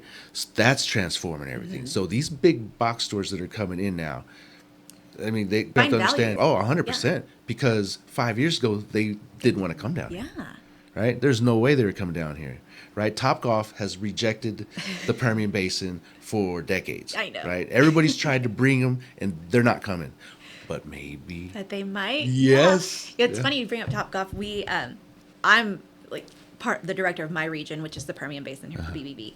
But we have, so we're called the Heart of Texas. We have San Antonio and Laredo. We have the Coastal Bend, which is Corpus Christi. And then we have Austin, which is our hub, our main hub, Bryan College Station, and then Waco. And we have Fort Worth. So we're spread far and wide. But they have a Topgolf tournament in San Antonio and Austin. And it's always such a big event. You know, it's a kind of a fundraiser. Yeah. And, you know, they'll have items. And it's always just fun. They're always talking about Yeah. their Topgolf tournaments in San Antonio and Austin. And I think even Fort Worth. Like, we're having a Topgolf tournament. We're going to invite our ABs. Yeah. And so, you know, I would love one day to be like, I'm having a Topgolf tournament Yes. here in the Permian Basin. And so that's what we're going to do. I'm inviting my ABs. It's going to be so fun. Yeah. Because, yeah, of course it's work, but Oh, it looks like they're having a great time. that's the best word. Yeah. Yeah. And so, I mean, yeah, we could have a normal golf tournament. That's hot.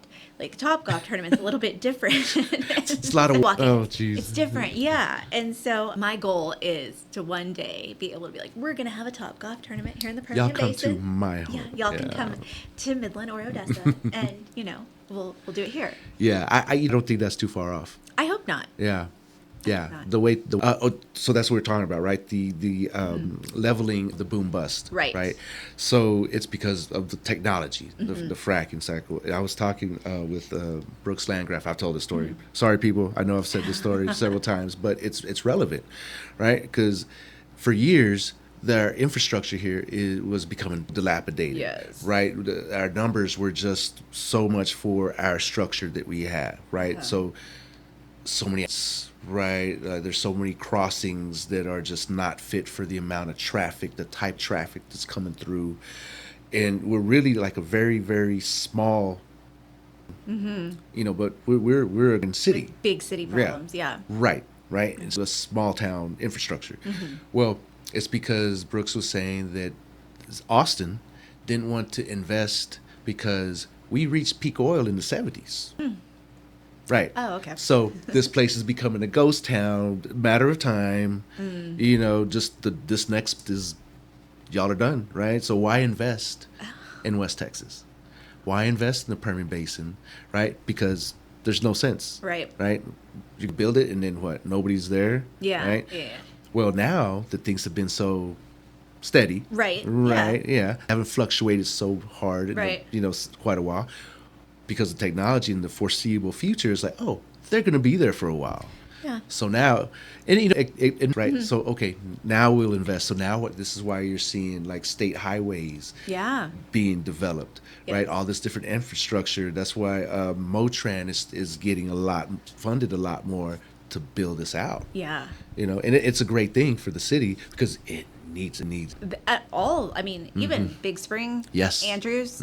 I mean, those were, you know, they were towns. They're not little towns Right. anymore. I mean, might not be the population that lives there, but the population that goes through there yes. on a daily basis is a lot. Yeah. I think about Andrews because we go quite a bit because it's, you know, down the street from Odessa. And so we'll go to Buddy's because that place is amazing. Yeah. But Yeah. yes, I mean, I'll be like, this is an incredible amount of traffic going through this town. Like for the little stoplights that they have. So yeah, I mean, all surrounding areas deserve Yeah. to have investment. You know, Midland and Odessa, absolutely. But the entire Permian Basin deserves to 100%. be invested in. Yes. And so interesting. So I write a lot of the business plans for HTOs, the franchise. Oh, okay. Right. Yeah. I've written like 8 of them. Love right? that place. I Yeah, love HTO. for sure. Well, little secret, they're starting in La Mesa. Oh. Right. So when I first heard it, I was like, wait, La Mesa, HTOs? Just, I mean, yeah, you got to stop there and get gas usually. Right. So you might as well get a tea. Right. Yeah. You know, and it's in a great spot. It's on the main highway going out to Lubbock, right? Just there's that Yes. right. Yeah, no, I know. Right. Yeah. And so, but my first impression, just hearing it, I'm like, can La Mesa support an HTO? Right? And then like, what's the I don't have any. What is the population? Let me look at that. Right? But then the traffic that goes through there, the type of truckers. Oh, HTO all day long. Come on, right? It's quick. It's good. In and out. It's huge. It's Yeah. huge, right? And then plus there's right next to it is like I think it's a Howard College satellite. Oh. You know. Yeah. So there's a constant stream of college coming in, and so when I did the numbers, I did the financials. I was like, oh, okay, this makes sense. Yeah. Yeah, okay, you guys are breaking even in about a year and a half. Wow, let's go. You know. Wow. So it's true, right? Right. There's just so much traffic that's going in and yeah. out just because the town holds 7,000 people. There's Right. at least double that daily. Right. Yeah. Right. And the infrastructure definitely needs to be, Yes. and that's why I say the entire Permian Basin, because then that affects our businesses, our small business. Yes. It's kind of just like domino effect for Right. everything. You know, we're an ecosystem together, Yes. right? And I think that's the takeaway. Yes. Right. Is like we're all for that same purpose, right? If small businesses don't survive, right, it's going to be hard for us to live the type of life that we want in the community that we want. Right. We want a robust community to where, one, it's safe, right? But two, that we can go out and go to a nice dinner, Yeah. right? Go to a movie theater, go to a park, you know, go shopping without having to travel 5 hours to Dallas Yeah. to get. We want quality of life. We want here, Yeah. right? And I think, we deserve, we've put in Absolutely. a lot of time, and we have so much emphasis, I think, on our oil and gas, and rightfully so. It, like I said, we're all in the oil and gas industry out here, but we have a need for so many trade jobs in this area as well. Obviously, the Yes. welders and diesel techs, things like that, but Yeah. plumbers, Yes. roofers, electricians, the people who, when something goes wrong in your house, you want them, and you want them like that, right? So we have such a need for these tradesmen Yeah. who, it used to be, and I think we I guess lose focus on that so much, but we need to be building those professions as well. Yes. Saying because what are we going to do? Right. Because I don't want to learn how to do the plumbing in my house. I want to be able to call someone Right. that is local, is here, especially, roofing. When we get these storms, we talk about scams all the time, because I talk about scams a lot. We talk scams. I know. Get into scams. I know, we've just been, Yeah. I'll send to it. So I talk about, when we get these storms, because we're having them a lot, you'll see contractors, roofers from all across the state They come in. descend on the area, right? Yes. And I mean, knocking on doors, looks like your shingles, and I'm like, no, my shingles are fine. They're fine. Yeah. And so a lot of times we'll send out a press release about that, about contractor scams, how to stay safe, especially during storms, because the scammers Right. are constantly, Ambulance chasers. yeah, constantly. The scammer, I mean, they're so smart. These scammers are so smart. yeah. If they put their smarts towards doing something Towards something good. who knows what we could accomplish? Right. But so they're constantly watching the news cycle. They're constantly watching who's getting hit with storms. Right. Unfortunately, when we had this devastating flooding in Central Texas in the Concho Valley, we had to put out stuff about scammers, like, using social media. I know there was some some instances families of missing people were putting their phone numbers on social media, and then scammers would call them and say, we have them, but you owe us, horrible things. Yeah. So they're constantly watching the news cycle to see what's going on, whether it's something devastating, an act of God, or, fires, whatever, just trying to find ways to take advantage of consumers constantly. And not even consumers, sometimes it's, people with giving hearts who want to give. And so that's what they're looking for. Yes, those are targets. Yes. They really kind of get when you're emotional. They prey on that precipice of most scams. Romance scams. We joked a little bit about those, the prince in Nigeria who's going to marry you or whatever. But that's the thing, those romance scams with dating apps and whatnot, they're just looking for someone vulnerable to prey on those emotions. They're not going to, you swipe right and then they're like, hey, I need $10,000. They're going to build that false relationship with you. And then they're going to just incrementally ask they for start money. small. Yes. Oh, what's $20? And then before you know it, you've drowned your savings because you fell in love with a scammer. There's also puppy scams. Puppy scams. Okay, I haven't heard of that one. Okay, so this is horrible too. You're shopping around for a dog, and you shop online because you want a specific puppy. You want a doodle thing. And so you see the puppy, you show it to your kids, you all fall in love with it. This is the one we want. You put down a down payment or even a full payment on it. They're really communicative at first. And then once you pay, all communication stops. No puppy. No puppy. No puppy. And so it's just that preying on emotions, right? It's to get you vulnerable. Also to get you to feel like you have to make a decision right now. Right. Anything with pressure. Yes, pressure. I always tell people red flags, pressure. If you tell them, let me think about it, and they get upset and defensive, then just walk away. Cut your ties. Yeah. Hang up, whatever. So in consumers about scams is another big part of what I do, and it's really eye-opening to see, how, like I said, how smart these scammers are. How quickly they work. How they're constantly just watching, changing things. And now with artificial intelligence, it's just, we're entering a whole artificial intelligence and cryptocurrency. It just, some interesting scams that I didn't think we would. For a while, I mean, the remote work, the work from home scams. You want to work from home? Great. Here's this really great opportunity. Apply for the job. Send us, a blank check so we can start putting, start direct deposit, and then boom, you're wiped out. Employment scams. There's just, like I said, if they put their smarts to good use, we could probably conquer the world. And it could be such a better world, right? Could be. But so scamming has evolved so much. Yes. Right? Yeah, it's not. Like the prince, Nigeria. Yes. Nigerian prince. The email scam, yes. The email scam, Yes. right? So it's interesting because they really hack human psychology, right? So for the majority of people, right, like we read it and like it's misspelled words and you're like, that doesn't make sense. Right. Okay, I'm not clicking on that. Yeah. But that's their filter, right? Because if you can read and you're reading, you pay attention to what you're reading, right?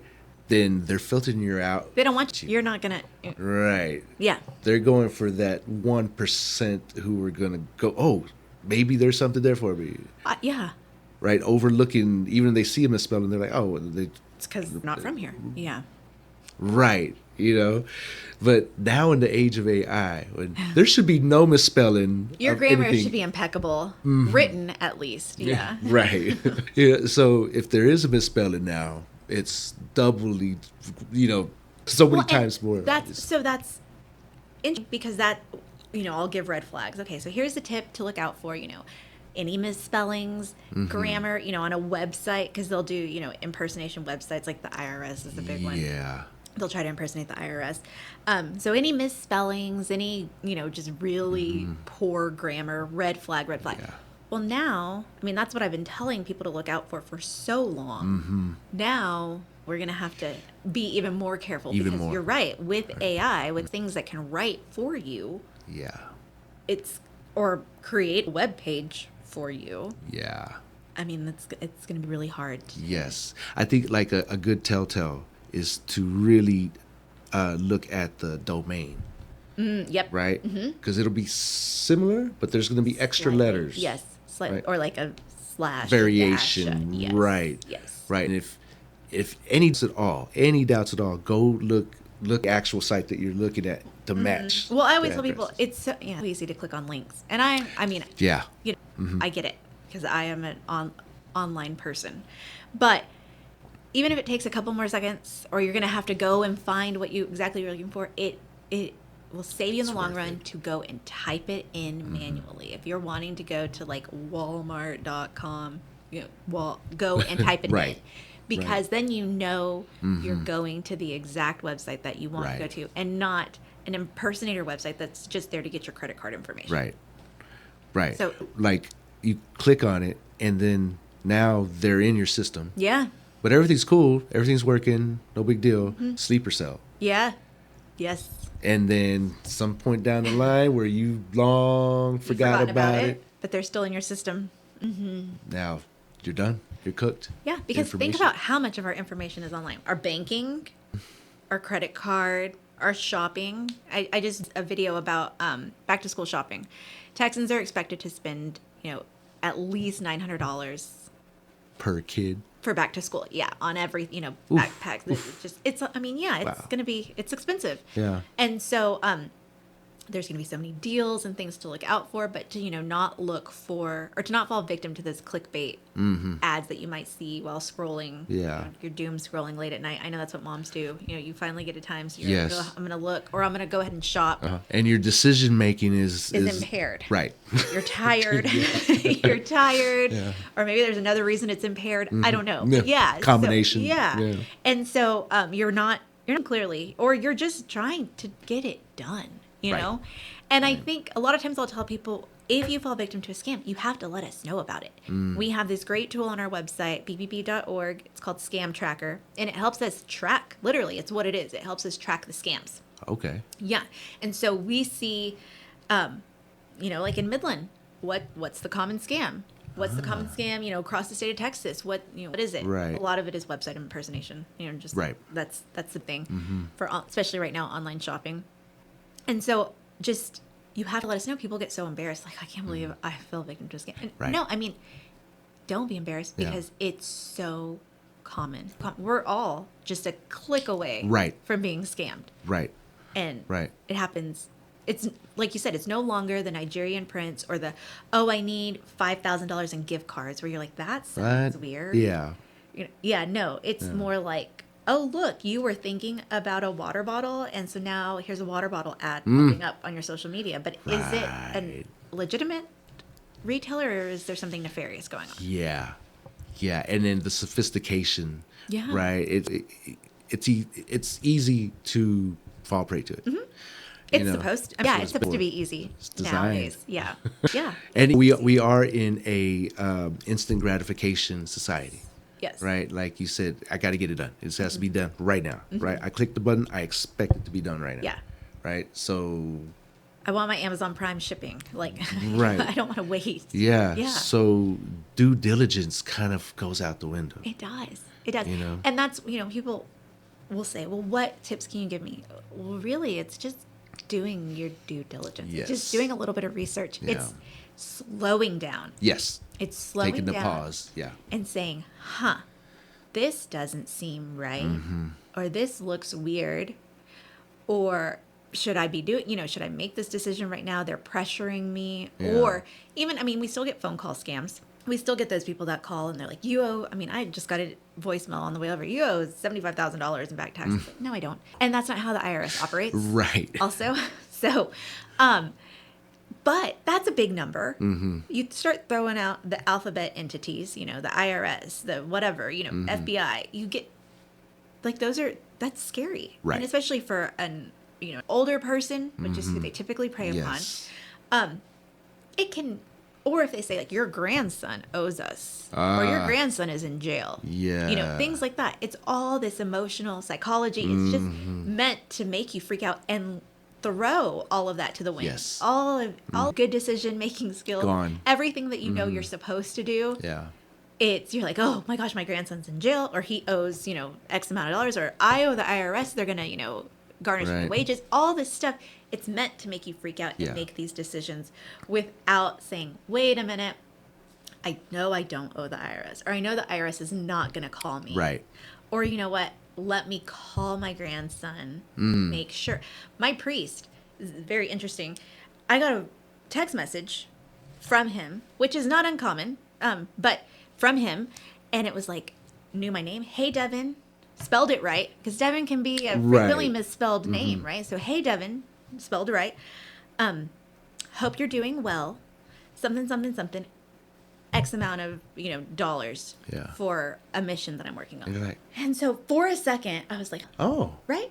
that's an interesting mission. How can Yeah, I I help was like, that out? what? Okay.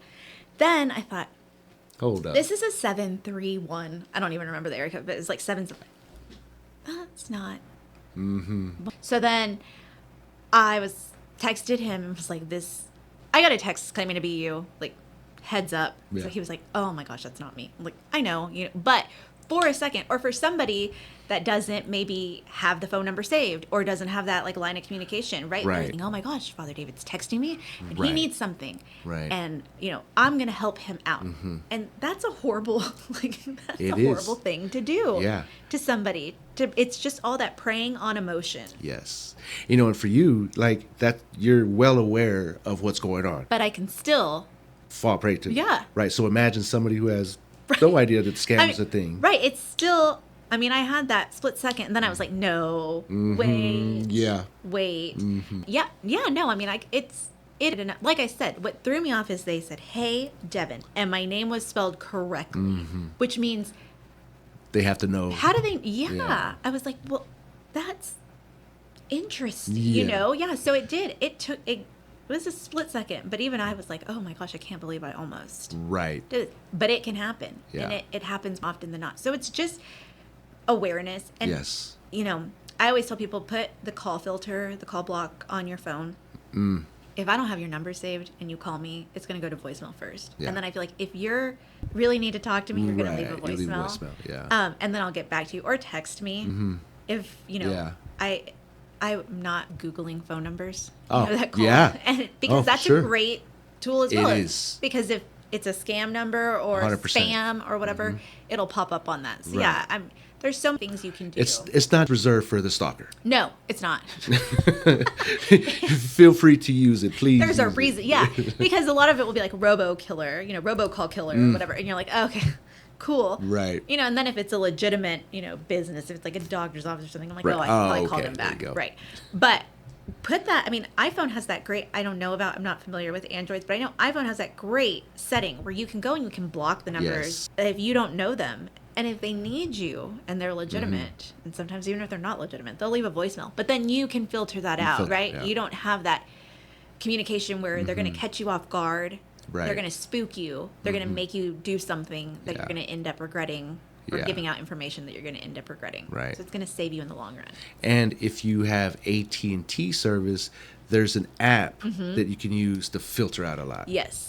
Right. Yes. And I think Verizon has it as Right. well. I'm sure- I would think they So will. your cellular provider should have that. But it's such a, and I know there's been legislation and all kinds of things on it, but You point of contact. You are what separates, a scammer from actually being successful. exactly. Right. It's Exactly. what I talked to a IT person.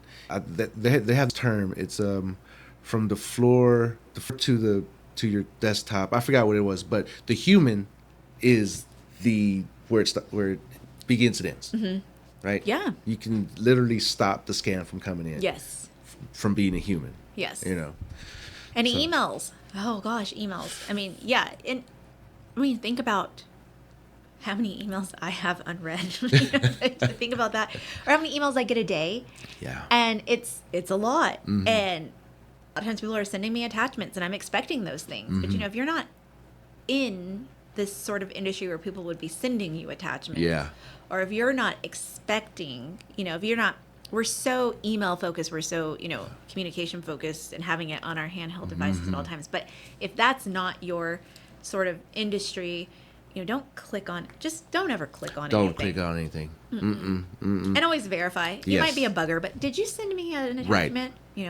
Yes, I did. Okay, great. Okay, great. Or no, I didn't. Okay, well then, definitely. But just don't ever click on anything. When you're checking out online, like I said, I know people will be online shopping a lot, whether it's back to school, whether it's the holidays coming up, because we're going to be in Yeah. a big online shopping season here Yeah. pretty soon. Always better to do it on a desktop computer or like a laptop, Right. That's always a little bit added safety. But then on that URL bar, make sure there's that lock icon on there. That just means there's some extra security. If they're asking you to pay with your checking account, like your ACH information, Right. Not when you're online shopping. I don't advise that. Yeah. Credit card, debit card, because you have that extra layer of Protection protection there, yeah. for any, if you have to do any Yeah. reconciliation on anything, Yeah. they'll work hard on your behalf. Yeah. They have some great fraud departments. So just some little tips, because Right. again, we're all driven by convenience. We're all Right. driven online. Yeah. You get all your holiday shopping done and not even have to see anybody. And it's great. Right. But it's a double-edged sword. For sure. I think there is no one magic bullet to get rid of everything, right? But it's all these little incremental steps you can take, things you can be aware of that can protect you. Yeah, You just know, knowing a protect little yourself. bit more. And then again, trust your gut. Yes. Because if you It's feel the number weird, one tool. yeah, if you feel weird, you're like, ooh, I don't know. I don't know. I mean, that's trying to tell you something. That's trying to tell Yes. you, like, hey, girl, don't do it. Yes. So just your gut. That's the biggest thing. And Yeah. don't ever feel rushed if they're ever, for a purchase, whether it's a big item or, I don't know why you'd be purchasing anything on the phone, but if you are, Yeah. like a cell phone plan or something like that, because that used to be a big thing too. They were Yeah. trying to get you to upgrade your plan. I don't think that's happening much anymore. Or contractors.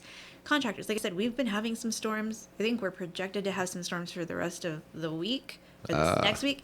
So if we do have some, damage that happens, just, shop around. Don't ever let anybody pressure you into making Yeah. a decision to buy something right then and there. Right. If they're, if you have to use the excuse of like, well, let me talk to my spouse, or let me think about it, or let me call, give me your phone number so I can call you back. There's always a Right. great way to catch them too. Or if they're at your door, make sure that they're licensed by the city to be doing door knocking anyway. That's so yes. Yes. Right. And most people don't Well, know no, that. because you're at home and then you get a knock on your door Right, and like, someone's what? there. They're like, your shingles are messed up. And you're like, well, that's the last thing I want to be dealing with right now is my Right. shingles. So what, Yeah. or, whatever it is. They, I know for sure in the city of Midland, they have to have a permit Yes. to go door to door. Yeah. There's something similar in Odessa as well. Yes. Yeah. Ask for that. And that will usually, if you start asking questions and Yeah. they're not legitimate, they'll usually get spooked. And Right. They're like, okay, this person's too much. Yeah. Yeah. Well, Miss Devin, it's been a pleasure. Well, thank you Great so much. conversation. Yes. So if somebody wants to be part of the BBB, how do they do that? Yeah, so you can always go to bbb.org, and if you have your location services, on, it'll shoot to the Permian Basin one.